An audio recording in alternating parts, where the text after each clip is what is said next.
to me, I'm Superman. Maybe you were right, magically.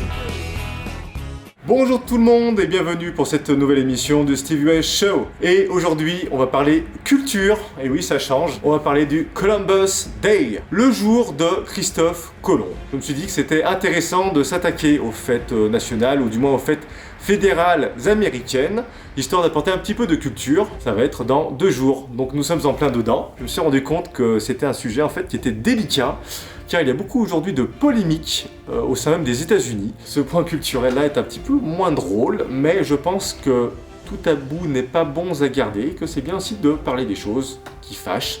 Il vaut mieux être dans la connaissance plutôt que dans l'ignorance, pour mieux comprendre ce qui s'est passé. Christophe Colomb est connu et réputé pour être un navigateur. Donc il est né à Gênes en 1451. Mais très rapidement, il a vécu au Portugal, il était à Lisbonne. C'est un endroit propice pour les navigateurs, pour les marins et pour les explorateurs. Mais rapidement, en demandant des financements et ce qu'on pourrait appeler des subventions aujourd'hui, il n'a pas obtenu ce qu'il voulait du royaume de Portugal. Il s'est orienté après vers le royaume d'Espagne. Après 7 ans de négociations difficiles en fait avec la cour d'Espagne, comme quoi de s'orienter vers l'Espagne après le Portugal n'a pas été si simple que cela, il a eu ses financements et il est parti avec 3 navires. Donc à la base il devait atteindre les Indes en se disant, plutôt que de naviguer vers l'Est, on va naviguer vers l'Ouest. Pour faire bref, au lieu de découvrir les Indes comme il pensait, il est tombé sur ce qu'on appelle aujourd'hui les Amériques, mais sans le savoir. Pourtant 14 ans après sa première expédition, il y est retourné plusieurs fois, il y est retourné 3 fois. Avant, les navigateurs donc qui partaient d'Espagne, c'est-à-dire ici, ils devaient faire comme ça. Ils passaient sous l'Afrique et ils remontaient. Voilà, et là on arrive en Inde. Et notre cher Christophe, lui ce qu'il a voulu faire, c'était partir donc d'ici, on est là en Espagne, et faire hop, on est arrivé. Sauf que là, c'est pas l'Inde. Tant pis, ça arrive. Donc le Columbus Day en fait est fêté aussi bien aux États-Unis qu'en Amérique centrale et latine et aussi en Espagne. Et il porte des noms différents. En Mexique et en Amérique latine, c'est la Dia de la Raza. Traduit littéralement journée de la race. Alors là, ça peut surprendre parce qu'en France, le mot race, on l'utilise pas comme ça, c'est même un mot qui est dangereux. Et pourtant, dans d'autres pays, eh bien, ça s'utilise encore, mais il a d'autres sens. Donc pour vous donner d'autres exemples en Amérique latine, cette fête porte aussi le nom de la Dia de la Diversidad Cultural. Bon, je prononce, j'ai pas fait espagnol, j'ai un accent vraiment pourri. En gros, en fait, c'est la journée de la diversité culturelle. On comprend un petit peu mieux.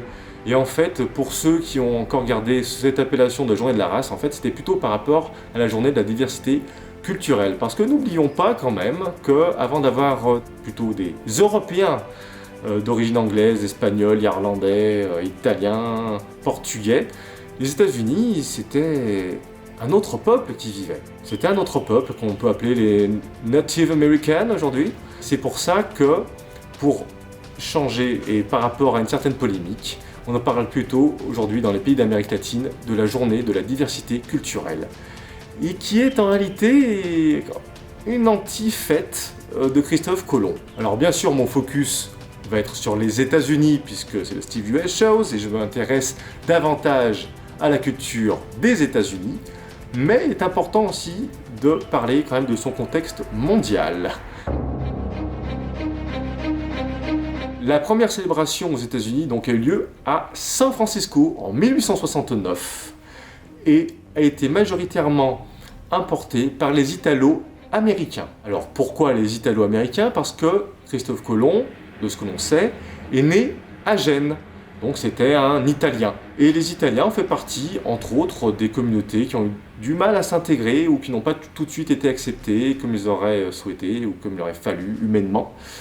Et ils se sont servis du symbole de Christophe Colomb pour dire, écoutez, c'est un Italien, il a contribué à la création des États-Unis aussi, donc pourquoi nous discriminer ?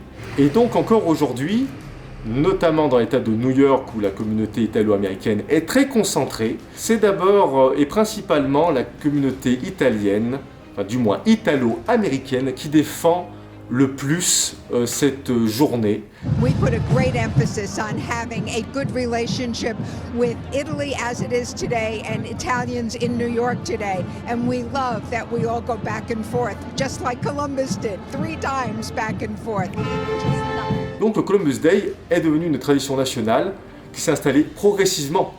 Au début, donc c'était juste à San Francisco, comme je vous l'ai dit. Donc ensuite, c'était dans le Colorado, qui était le premier État dans lequel le Columbus Day était fêté sur tout le territoire.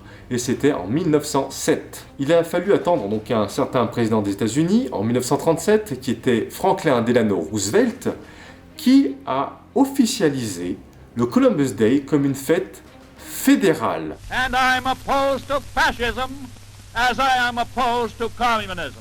Le Columbus Day est devenu un jour férié et qui s'est installé progressivement sur tout le territoire des États-Unis. Aujourd'hui, le Columbus Day a lieu tous les 2e lundis du mois d'octobre de chaque année. Et ça, c'est depuis 2007, suite à une déclaration officielle de George W. Bush. For nearly 70 years, our country has celebrated in honor of Columbus. And on this day, we celebrate the contributions of Italian Americans. Cependant, un phénomène assez récent à relever est que certains États, comme l'État d'Hawaï ou du Dakota du Sud, ne le pratiquent plus et refusent de le fêter. Et là, on va venir sur la controverse. Alors tout comme vous, pour moi, Christophe Colomb, certainement, par les enseignements scolaires, était un personnage très important, qui apportait beaucoup à l'humanité. C'était un grand explorateur, on l'a beaucoup admiré. Et puis moi, étant d'origine aussi italienne, c'est vrai que c'est un élément de fierté. On se dit, waouh, c'est quelqu'un qui pèse dans le nom de la communauté. Mais en approfondissant l'histoire, on s'est rendu compte que ce personnage n'a pas été qu'une bonne personne. Et c'est là que, pensant aborder un sujet assez simple du point de vue culturel, je me suis rendu compte que c'était un sujet, en fait, très compliqué et très délicat. Parce que pour les natifs américains, Christophe Colomb est tout simplement une abomination. Il suffit juste de regarder sur internet plein de vidéos, des documentaires assez récents, c'est-à-dire qui ont moins de 10 ans, où les langues se délient. Sa popularité n'est pas très bonne, et c'est compréhensible. Fuck him. Yeah, fuck Columbus. Fuck Christopher Columbus. That's a big fuck you. C'est qu'on a constaté que les peuples américains d'origine, donc les autochtones, qu'on peut appeler les Amérindiens, ont vu leur population diminuer de 90%. Donc très clairement, on peut qualifier ce phénomène de génocide. C'est très délicat de parler de ça, mais de plus en plus aux États-Unis, on en parle ouvertement. Et comme toute chose qui doit se régler, et comme il faut avancer et qu'il faut respecter l'être humain, on doit parler des choses même quand elles sont délicates. Donc inutile aujourd'hui d'accuser des Européens ou des gens qui sont des descendants de ces colonisateurs, car les temps ont changé, les mentalités ont changé, et je pense que c'est inutile de créer de la division et de s'affronter. Mais par contre, de parler des choses, de reconnaître que par le passé, l'humanité n'avait pas la même conscience, que l'histoire s'est faite de certaines manières, qu'aujourd'hui on ferait différemment. J'espère bien. Ça permet d'avancer, ça permet d'être en paix, de mieux se comprendre, de mieux se connaître, pour vivre mieux ensemble et peut-être ajuster certaines choses. Car c'est compréhensible que les natifs américains n'apprécient pas trop la journée de fête nationale de Christophe Colomb. C'est d'ailleurs pour ça que les peuples d'Amérique latine, plutôt que de supprimer cette fête, se sont dit: on va créer plutôt un événement qui va symboliser le savoir-vivre, le vivre ensemble, la diversité, la journée de la diversité de l'humanité. Et c'est intéressant de prendre ce symbole-là plutôt dans ce sens. Étant donné qu'un de mes objectifs est de mieux faire connaître ou de faire découvrir la culture US, pourquoi pas faire aussi un équivalent de la journée de Christophe Colomb en France, appelée plutôt journée de la diversité culturelle, pour justement apprendre à mieux se connaître, pourquoi pas. Il faut toujours voir le positif. Bien, c'est ainsi que se termine cette vidéo. Pour ceux qui vont fêter cette fête, ou du moins un équivalent, je vous souhaite une bonne fête. Et en tout cas, à New York, je sais que la 5e avenue va être très chargée.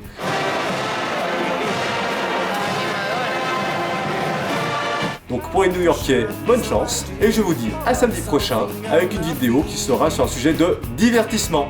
Surprise! Allez, ciao! You tell me